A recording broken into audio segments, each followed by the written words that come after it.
Paper 124, The Later Childhood of Jesus.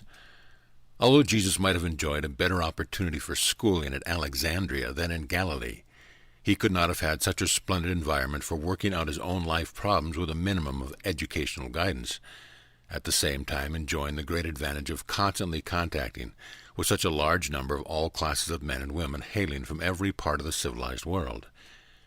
Had he remained at Alexandria, his education would have been directed by Jews and along exclusively Jewish lines. At Nazareth, he secured an education and received a training which more acceptably prepared him to understand the Gentiles, and which gave him a better and more balanced idea of the relative merits of the Eastern or Babylonian and the Western or Hellenic views of Hebrew theology. Jesus' 9th year, AD 3. Though it could hardly be said that Jesus was ever seriously ill, he did have some of the minor ailments of childhood this year, along with his brother and baby sister. School went on, and he was still a favored pupil, having 1 week each month at liberty, and he continued to divide his time about equally between trips to neighboring cities with his father, sojourns of his uncle's farm south of Nazareth, and fishing excursions out from Magdala. The most serious trouble as yet to come up at school occurred in late winter when Jesus dared to challenge the Chazan regarding the teaching that all images, pictures, and drawings were idolatrous in nature. Jesus delighted in drawing landscapes as well as in modeling a great variety of objects in potter's clay. Everything of that sort was strictly forbidden by Jewish law.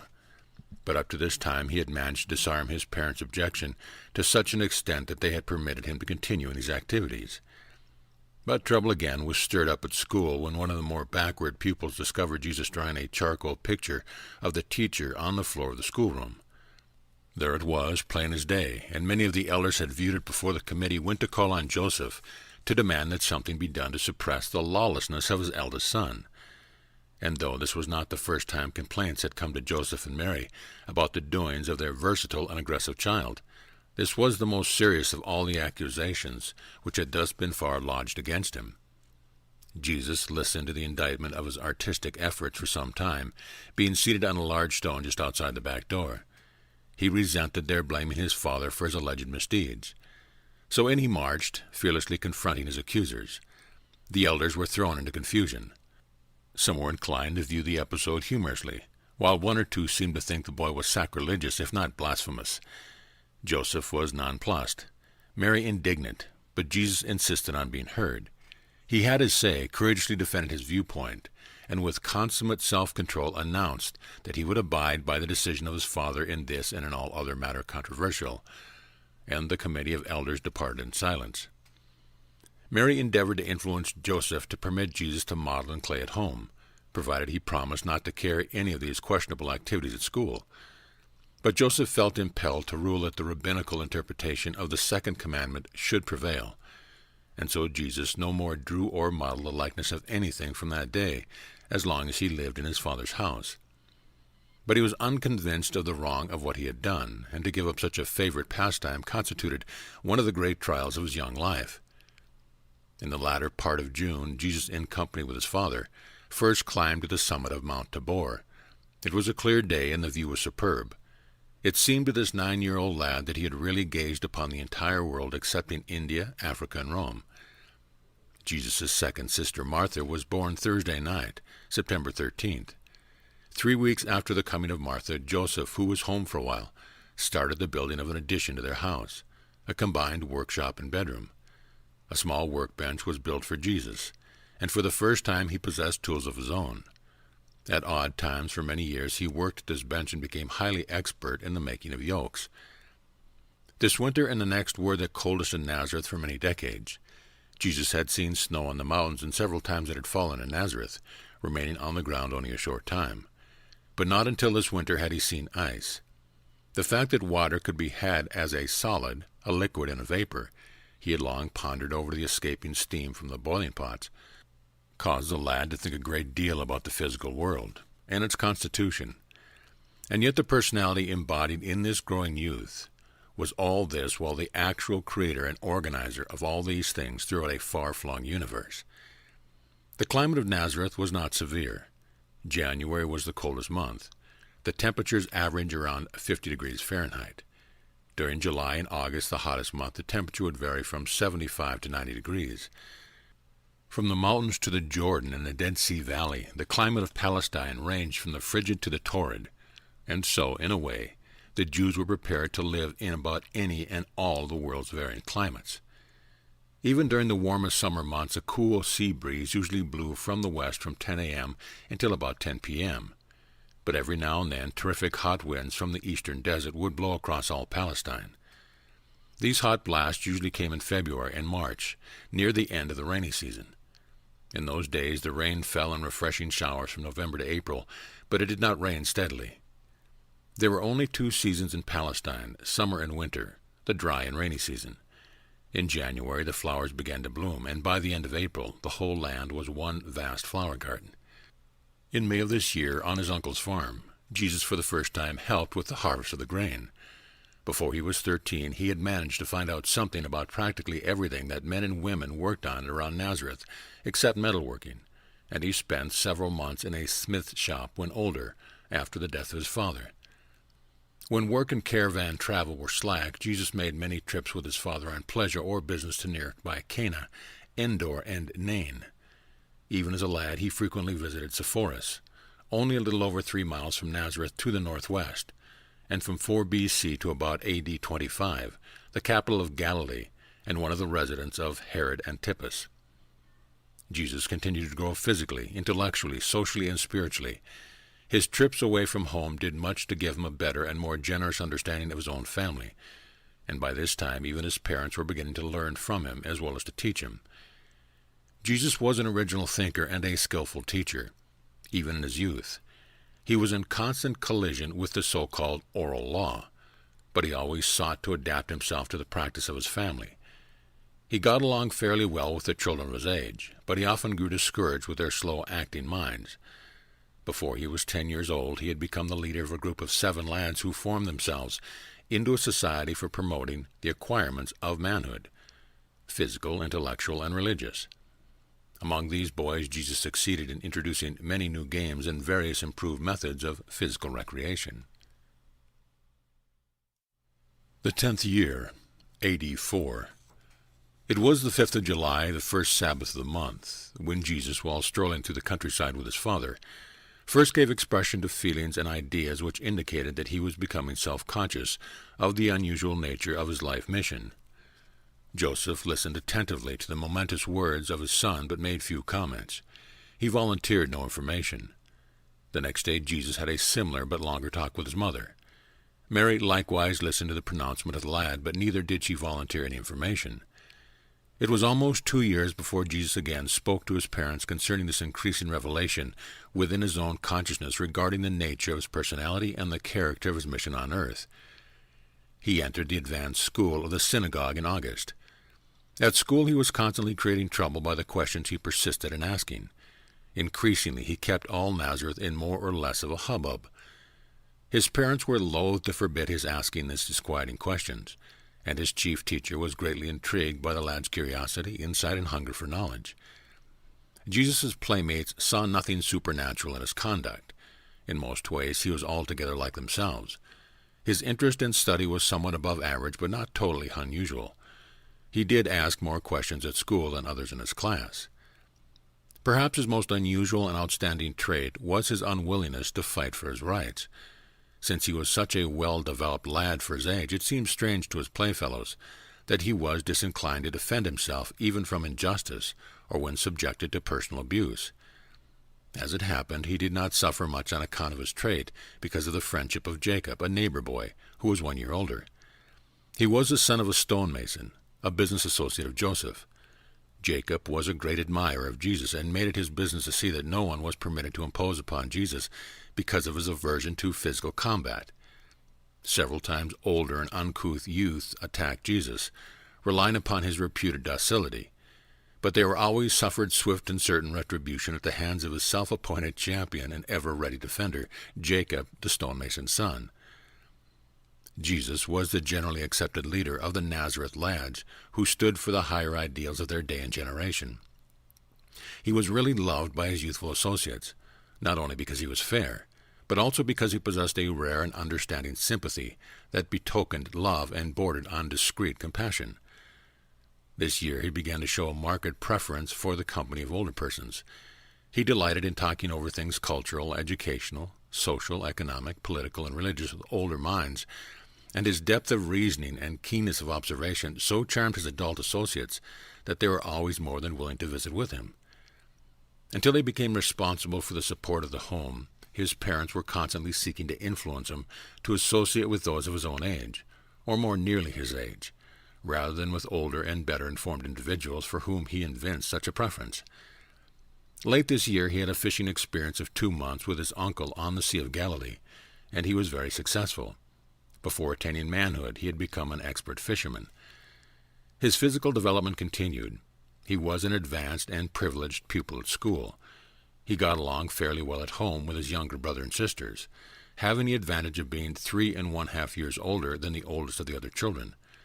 He was well thought of in Nazareth, except by the parents of some of the duller children, who often spoke of Jesus as being too pert, as lacking in proper humility and youthful reserve.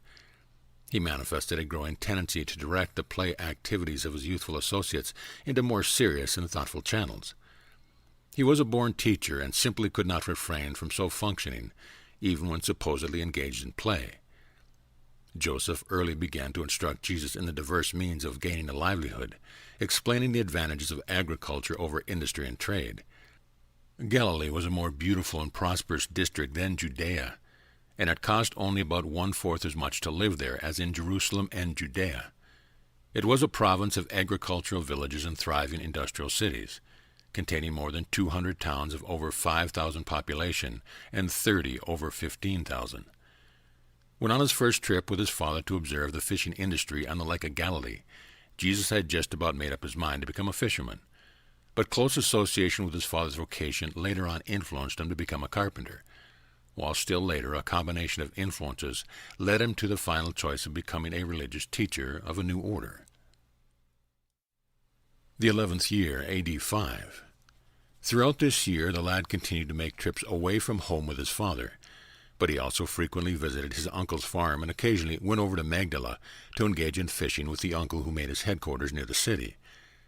Joseph and Mary were often tempted to show some special favoritism for Jesus, or otherwise to betray their knowledge that he was a child of promise, a son of destiny. But both of his parents were extraordinarily wise and sagacious in all these matters. The few times they did in any manner exhibit any preference for him, even in the slightest degree, the lad was quick to refuse all such special consideration.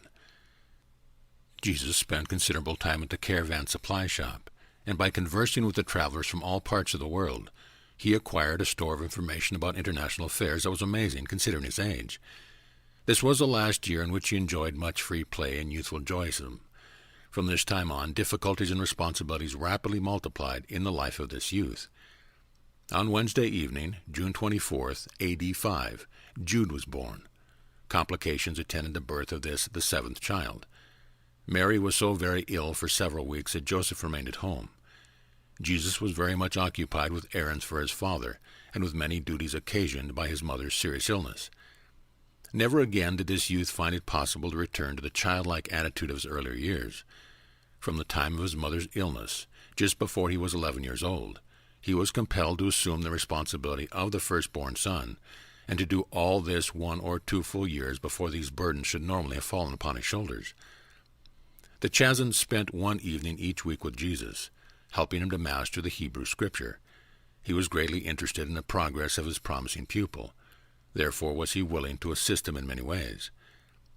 The Jewish pedagogue exerted a great influence upon his growing mind, but he was never able to comprehend why Jesus was so indifferent to all his suggestions regarding the prospects of going to Jerusalem to continue his education under the learned rabbis.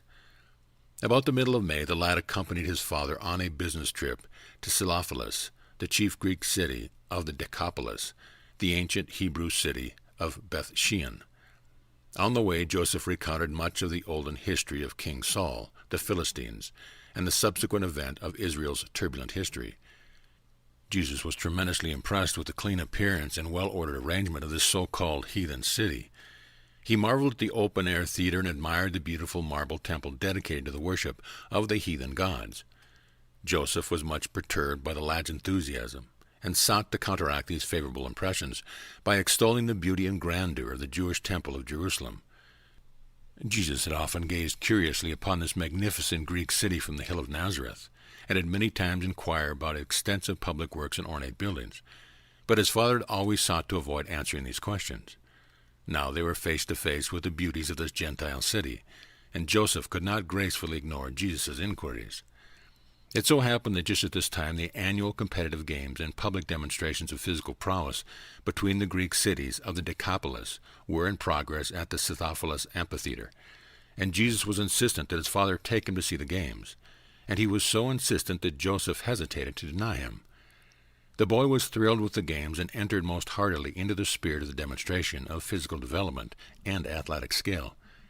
Joseph was inexpressibly shocked to observe his son's enthusiasm as he beheld these exhibitions of heathen vaingloriousness. After the games were finished, Joseph received the surprise of his life when he heard Jesus express his approval of them and suggest that it would be good for the young men of Nazareth if they could be thus benefited by wholesome outdoor physical activities.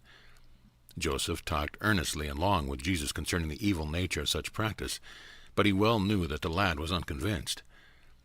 The only time Jesus ever saw his father angry with him was that night in their room at the inn when, in the course of their discussion, the boy so far forgot the trends of Jewish thought as to suggest that they go back home and work for the building of an amphitheater at Nazareth.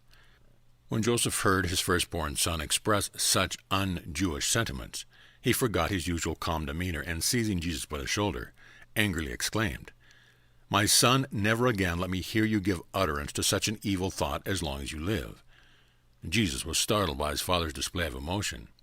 He had never before been made to feel the personal sting of his father's indignation, and was astonished and shocked beyond expression. He only replied, "Very well, my father, it shall be so." And never again did the boy even in the slightest manner allude to the games and other athletic activities of the Greeks as long as his father lived. Later on, Jesus saw the Greek amphitheater at Jerusalem, and learned how hateful such things were from the Jewish point of view. Nevertheless, throughout his life he endeavored to introduce the idea of wholesome recreation into his personal plans, and as far as Jewish practice would permit, into the later program of regular activities for his 12 apostles. At the end of this 11th year, Jesus was a vigorous, well-developed, moderately humorous, and fairly light-hearted youth.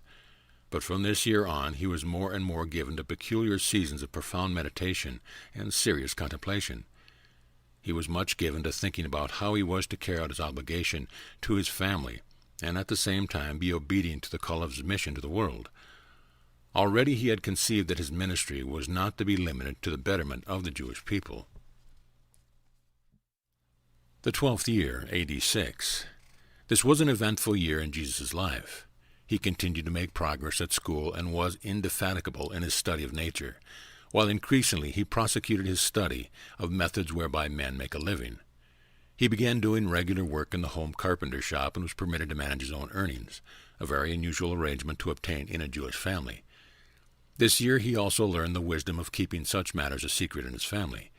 He was becoming conscious of the way in which he had caused trouble in the village, and henceforth he became increasingly discreet in concealing everything which might cause him to be regarded as different from his fellows. Throughout this year he experienced many seasons of uncertainty, if not actual doubt, regarding the nature of his mission. His naturally developing human mind did not yet fully grasp the reality of his dual nature. The fact that he had a single personality rendered it difficult for his consciousness to recognize the double origin of those factors which compose the nature associated with that self-same personality. From this time on he became more successful in getting along with his brothers and sisters. He was increasingly tactful, always compassionate, and considerate of their welfare and happiness, and enjoyed good relations with them up to the beginning of his public ministry. To be more explicit, he got along with James, Miriam, and the two younger, as yet unborn children, Amos and Ruth, most excellently. He always got along with Martha fairly well. What trouble he had at home largely arose out of friction with Joseph and Jude, particularly the latter. It was a trying experience for Joseph and Mary to undertake the rearing of this unprecedented combination of divinity and humanity, and they deserve great credit for so faithfully and successfully discharging their parental responsibilities. Increasingly, Jesus' parents realized that there was something superhuman resident within this eldest son, but they never even faintly dreamed that this son of promise was indeed, and in truth, the actual creator of this local universe of things and beings. Joseph and Mary lived and died without ever learning that their son Jesus really was the universe creator incarnate in mortal flesh. This year, Jesus paid more attention than ever to music, and he continued to teach the home school for his brothers and sisters. It was at about this time that the lad became keenly conscious of the difference between the viewpoints of Joseph and Mary regarding the nature of his mission. He pondered much over his parents' differing opinions, often hearing their discussions when they thought he was sound asleep. More and more he inclined to the view of his father, so that his mother was destined to be hurt by the realization that her son was gradually rejecting her guidance in matters having to do with his life career. And as the years passed, this breach of understanding widened. Less and less did Mary comprehend the significance of Jesus' mission, and increasingly was this good mother hurt by the failure of her favorite son to fulfill her fond expectations. Joseph entertained a growing belief in spiritual nature of Jesus' mission, and but for other and more important reasons, it does seem unfortunate that he could not have lived to see the fulfillment of his concept of Jesus' bestowal on earth. During his last year at school, when he was 12 years old, Jesus remonstrated with his father about the Jewish custom of touching the bit of parchment nailed upon the doorstep each time of going into or coming out of the house, and then kissing the finger that touched the parchment. As part of this ritual, it was customary to say, "The Lord shall preserve our going out and our coming in, from this time forth and even forevermore." Joseph and Mary had repeatedly instructed Jesus as to the reason for not making images or drawing pictures, explaining that such creations might be used for idolatrous purposes. Though Jesus failed to fully grasp their proscription against images and pictures, he possessed a high concept of consistency and therefore pointed out to his father the essentially idolatrous nature of this habitual obeisance to the doorpost parchment, and Joseph removed the parchment after Jesus had thus remonstrated with it. As time passed, Jesus did much to modify their practice of religious forms, such as the family prayer and other customs. And it was possible to do many things at Nazareth, for its synagogue was under the influence of a liberal school of rabbis, exemplified by the renowned Nazareth teacher Jose. Throughout this and the 2 following years, Jesus suffered great mental distress as a result of his constant effort to adjust his personal views of religious practice and social amenities to the established beliefs of his parents. He was distraught by the conflict between the urge to be loyal to his own conviction and the conscientious admonition of dutiful submission to his parents. His supreme conflict was between 2 great commands which were uppermost in his youthful mind. This one was, be loyal to the dictates of your highest conviction of truth and righteousness. The other was, honor your father and mother, for they have given you life and the nurture thereof. However, he never shirked the responsibility of making the necessary daily adjustments between these realms of loyalty to one's personal conviction and the duty towards one's family, and he achieved the satisfaction of effecting an increasingly harmonious blending of personal convictions and family obligations into a masterful concept of group solidarity based upon loyalty, fairness, tolerance, and love. His 13th year, A.D. 7. In this year, the lad of Nazareth passed from boyhood to the beginning of young manhood. His voice began to change, and other features of mind and body gave evidence of the oncoming status of manhood. On Sunday night, January 9th, A.D. 7, his baby brother Amos was born. Jude was not yet 2 years of age, and the baby's sister Ruth was yet to come. So it may be seen that Jesus had a sizable family of small children left to his watch care when his father met his accidental death the following year. It was about the middle of February that Jesus became humanly assured that he was destined to perform a mission on earth for the enlightenment of man and the revelation of God. Momentous decisions, coupled with far-reaching plans, were formulated in the mind of this youth, who was, to outward appearance, an average Jewish lad of Nazareth. The intelligent life of all Nebadon looked on with fascination and amazement as all this began to unfold in the thinking and acting of the now adolescent carpenter's son. On the first day of the week, March 20th, A.D. 7, Jesus graduated from the course of training in the local school connected with the Nazareth synagogue. This was a great day in the life of any ambitious Jewish family. the day when the firstborn son was pronounced a son of the commandment, and the ransomed firstborn of the Lord God of Israel, a child of the Most High, and servant of the Lord of all the earth. Friday of the week before, Joseph had come over from Sepphoris, where he was in charge of the work of a new public building, to be present on this glad occasion. Jesus' teacher confidently believed that his alert and diligent pupil was destined to some outstanding career and some distinguished mission. The elders, notwithstanding all their trouble with Jesus' nonconformist tendencies, were very proud of the lad, and had already begun laying plans which would enable him to go to Jerusalem to continue his education in the renowned Hebrew academies. As Jesus heard these plans discussed from time to time, he became increasingly sure that he would never go to Jerusalem to study with the rabbis. But he little dreamed of the tragedy so soon to occur, which would ensure the abandonment of all such plans by causing him to assume the responsibility for the support and direction of a large family, presently to consist of 5 brothers and 3 sisters, as well as his mother and himself. Jesus had a larger and longer experience rearing his family than was accorded to Joseph, his father, and he did measure up to the standard which he subsequently set for himself, to become a wise, patient, understanding, and effective teacher and eldest brother to this family, his family, so suddenly sorrow-stricken and so unexpectedly bereaved. The journey to Jerusalem. Jesus, having now reached the threshold of young manhood, and having been formally graduated from the synagogue schools, was qualified to proceed to Jerusalem with his parents to participate with them in the celebration of his first Passover. The Passover feast of this year fell on Saturday, April 9th, A.D. 7. A considerable company, 103, made ready to depart from Nazareth early Monday morning, April 4th, for Jerusalem. They journeyed south toward Samaria, but on reaching Jezreel they turned east, going round Mount Gilboa into the Jordan Valley in order to avoid passing through Samaria.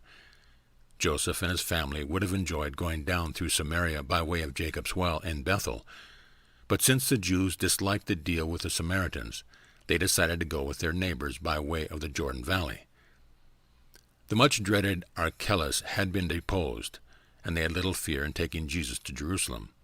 12 years had passed since the first Herod had sought to destroy the babe of Bethlehem, and no one now would think of associating that affair with this obscure lad of Nazareth.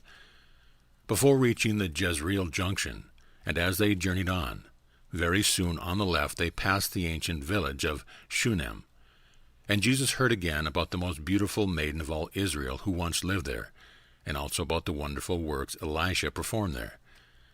In passing by Jezreel, Jesus' parents recounted the doing of Ahab and Jezebel, and the exploits of Jehu. In passing around Mount Gilboa, they talked much about Saul, who took his life on the slopes of this mountain, King David, and the associations of this historic spot. As they rounded the base of Gilboa, the pilgrims could see the Greek city of Scythopolis on the right. They gazed upon the marble structure from a distance, but went not near the Gentile city, lest they so defile themselves that they could not participate in the forthcoming solemn and sacred ceremonies of the Passover at Jerusalem. Mary could not understand why neither Joseph nor Jesus would speak of Scythopolis. She did not know about their controversy of the previous year, as they had never revealed this episode to her.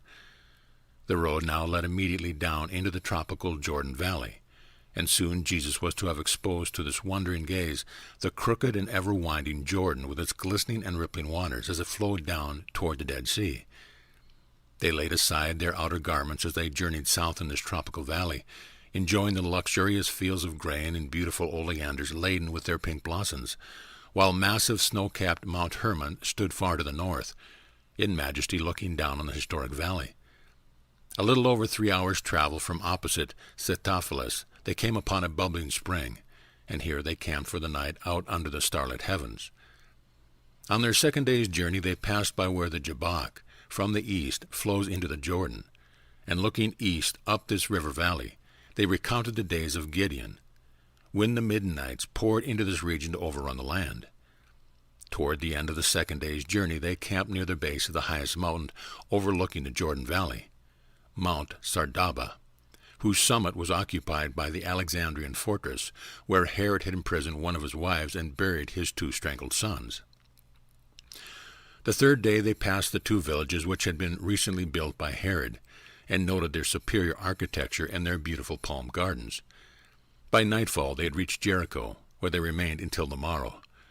That evening Joseph, Mary, and Jesus walked 1.5 miles to the site of ancient Jericho, where Joshua, for whom Jesus was named, had performed his renowned exploits according to Jewish tradition.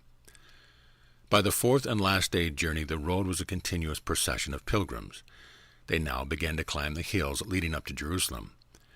As they neared the top, they could look across the Jordan to the mountains beyond and south over the sluggish waters of the Dead Sea. About halfway up to Jerusalem, Jesus gained his first view of the Mount of Olives, the region to be so much a part of his subsequent life.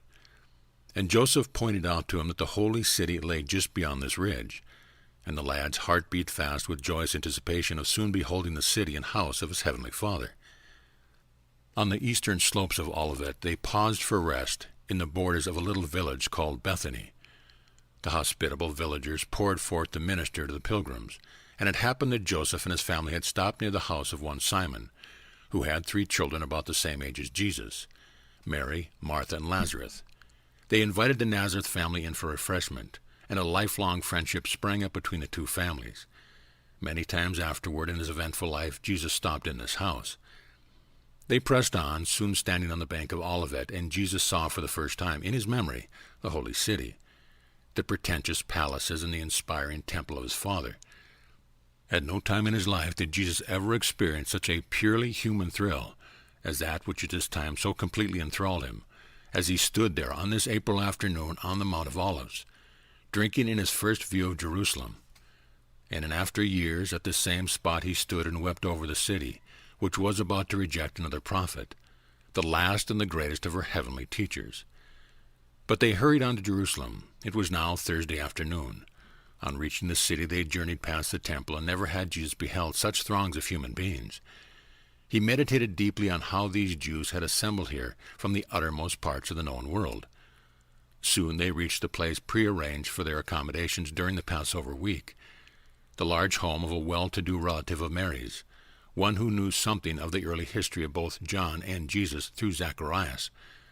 The following day, the day of preparation, they made ready for the appropriate celebration of the Passover Sabbath. While all Jerusalem was astir in preparation for the Passover, Joseph found time to take his son around to visit the academy, where it had been arranged for him to resume his education 2 years later, as soon as he reached the required age of 15. Joseph was truly puzzled when he observed how little interest Jesus evinced in all these carefully laid plans. Jesus was profoundly impressed by the temple and all the associated services and other activities. For the first time since he was 4 years old, he was too much preoccupied with his own meditations to ask many questions. He did, however, ask his father several embarrassing questions, as he had on previous occasions, as to why the Heavenly Father required the slaughter of so many innocent and helpless animals. And his father well knew from the expression on the lad's face that his answer and attempts at explanation were unsatisfactory to his deep-thinking and keen reasoning son. On the day before the Passover Sabbath, flood tides of spiritual illumination swept through the mortal mind of Jesus, and filled his human heart to overflowing with affectionate pity for the spiritually blind and morally ignorant multitudes assembled for the celebration of the ancient Passover commemoration. This was one of the most extraordinary days that the Son of God spent in the flesh, and during the night, for the first time in his earth career, there appeared to him an assigned messenger from Salvington, commissioned by Emmanuel, who said, "The hour has come. It is time that you begin to be about your Father's business." And so, even ere the heavy responsibility of the Nazareth family descended upon his youthful shoulder, there now arrived the celestial messenger to remind this lad, not quite 13 years of age, that the hour had come to begin the resumption of the responsibilities of a universe. This was the first act of a long succession of events which finally culminated in the completion of the Son's bestowal on Urantia, and the replacing of the government of a universe on his human divine shoulders. As time passed, the mystery of the Incarnation became, to all of us, more and more unfathomable. We could hardly comprehend that this lad of Nazareth was the creator of all Nebadon. Neither do we nowadays understand how the spirit of the same Creator Son and the spirit of his Paradise Father are associated with the souls of mankind. With the passing of time, we could see that this human mind was increasingly discerning that, while he lived his life in the flesh, in spirit on his shoulders rested the responsibility of a universe. Thus ends the career of a Nazareth lad, and begins the narrative of that adolescent youth, the increasingly self-conscious divine human, who now begins the contemplation of his world career as he strives to integrate his expanding life purpose with the desire of his parents and his obligation to his family and the society of his day and age. End of paper 124.